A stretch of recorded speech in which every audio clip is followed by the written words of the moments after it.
Sahabat, jika saja sejarah diajarkan, dituliskan dalam bentuk kisah-kisah, dalam bentuk drama, maka sejarah akan susah kita lupakan. Inilah pandangan dari Rudyard Kipling, seorang sastrawan yang mendapatkan Nobel di tahun 1907. Kipling mempelajari memori manusia. Menurutnya, manusia mudah sekali tersentuh dan kemudian lama tinggal di memorinya jika ia mendengar apapun yang disampaikan dalam kisah-kisah drama. Pandangan ini cukup pula untuk ikut menumbuhkan bagaimana kemudian sejarah dituliskan dalam banyak karya-karya sastra atau karya sastra yang mengambil setting sejarah. Kipling ikut menumbuhkan dan memperkuat genre historical fiction dalam sastra. Ini kutipan yang kuat untuk mengantar diskusi webinar kita minggu ini yang ke-16. Ini webinar yang diselenggarakan oleh Perkumpulan Penulis Indonesia Satu Pena. Yang ke-16 mengambil topik sekarang soal Kincir Waktu. Ini judul novel yang juga dengan setting sejarah di Indonesia tahun kerusuhan 1998, yang menjadi pembicaranya sahabat kita yang juga penulis novel ini sendiri, Bro Akmal Nasri Basral. Tentulah Bro Akmal pembicara yang paling otoritatif soal ini karena ia adalah pengarang dari novel ini sendiri. Nah, ini yang akan kita lakukan, yang akan saya review mengenai 3 hal. Pertama, soal cuplikan novel ini yang secara umum akan membuat kita memahami semacam summary yang lebih singkat mengenai novel ini. Lalu kedua, saya mencoba melihat ini novel termasuk genre apa genre-nya. Jenis novel apa yang melingkupi novel ini. Dan bagian ketiga adalah karena ini juga mengangkat isu kerusuhan 98, kita diskusikan isu-isu krusial yang menjadi topik di novel ini dan juga menjadi pembicaraan luas oleh siapapun dan kapanpun ketika kita bicara mengenai kerusuhan 98. Itulah momen yang begitu penting, momen ketika Pak Harto dan sistem otoriter tumbang, dan ketika kita memulai transisi ke demokrasi. Namun saat itu juga terjadi satu riot, satu kerusuhan rasial yang menjadikan yang orang bilang kaum sipil mata menjadi objek dari aksi kerusuhan massal. Kita mulai dari pembukaan novel. Saya sudah membaca buku ini, bukunya minta ampun tebalnya. Seharian saya membacanya. Ini lebih dari 500 halaman. Sudah lama saya tak membaca novel setebal ini. Kita mulai lihat dari pembukaan novel ini, katakanlah bab 1 dan bab 2 atau bagian 1 atau bagian 2 karena setiap bagian ini tak terlalu panjang. Novel dimulai dengan misteri kisah pembunuhan. Ini satu ucapan yang langsung membuat kita terbelalak. Ucapannya adalah tolong, tolong. Dan jeritan historis itulah yang mengantarkan kita kepada misteri pembunuhan yang dimulai di bab pertama. Namun segera kita tahu bahwa ini tidak hanya kriminal biasa, karena terjadi dalam setting kerusuhan di tahun 1998. Itu era ketika aksi mahasiswa, aksi massa ramai-ramai menjatuhkan Presiden Soeharto. Dan juga kemudian di bab keduanya di Kaki Liberty, langsung pula kita sadari bahwa dua setting yang diambil novel ini, satu di Indonesia, satu lagi di Amerika Serikat. Dan kita sudah terpana dengan satu awal yang misteri ketika seorang tokoh utama di novel ini bernama Donna, ya, ia menyaksikan sahabatnya terbunuh. Donna seorang gadis muda, juga sahabatnya juga seorang gadis muda, terbunuh dalam kerusuhan tahun 98. Di tengah novel, ini di bagian ke-37, ada satu kisah mengenai sang jenderal. Semakinlah kita masuk ke dalam batin novel ini, di sini diceritakan sang jenderal diwawancarai wartawati Indonesia di Amerika Serikat. Ketika itu, dan ditanya kepada sang jenderal, apakah kerusuhan tahun 98 ini dan perkosaan massal di sana, apakah itu terjadi secara spontan atau itu diorganisir secara sistematik? Karena beredar satu berita yang ingin dikonfirmasi oleh wartawati ini, yang mendengar bahwa ada sekelompok penduduk, katakanlah ini semacam orang-orang dipersiapkan di daerah Jawa Barat untuk memulai kerusuhan yang sistematik, termasuk di sana juga adalah satu riot melawan kaum sipil mata, ya.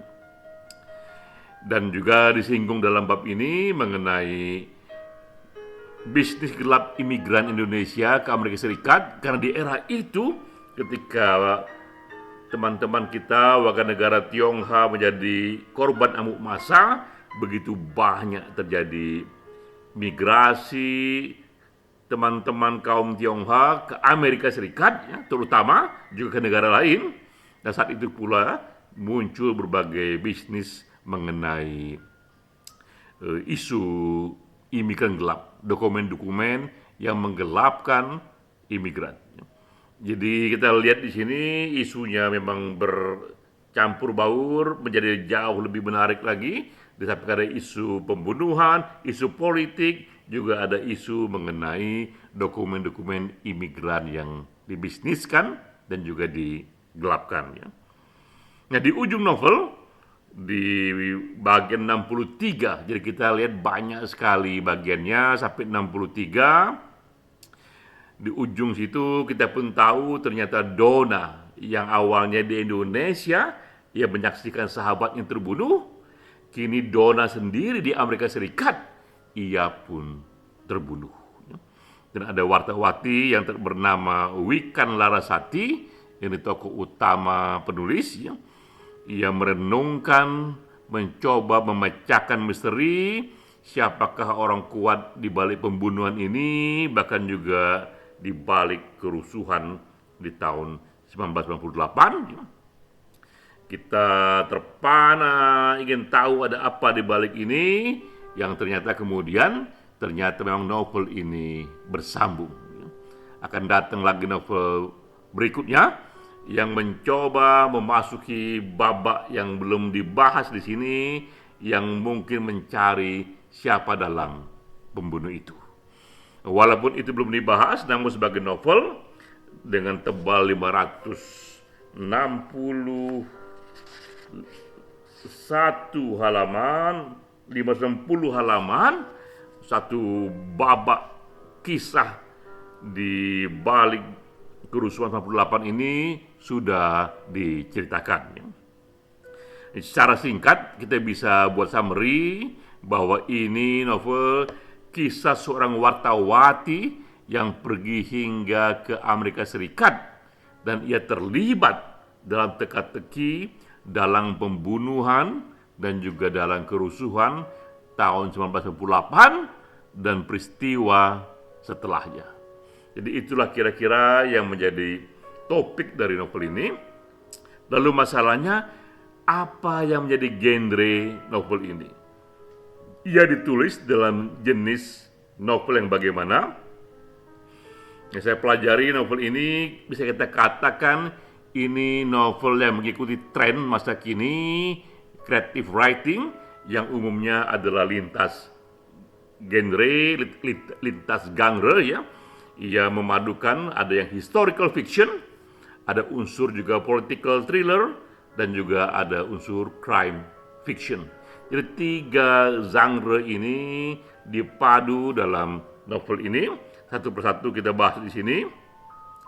Yang dimaksud oleh historical fiction ini adalah fiksi berdasarkan satu setting sejarah ya. Tapi sejarah umumnya minimal 30 tahun ke belakang. Karena sejarah dalam terminologi historical fiction ini sejarah yang agak panjang di belakang ya. Sementara kerusuhan 98 baru berlangsung sekitar 20 tahun yang lalu ya. Nah, contoh terkenal dari historical fiction ini, dari genre ini adalah War and Peace, karya Leo Tolstoy.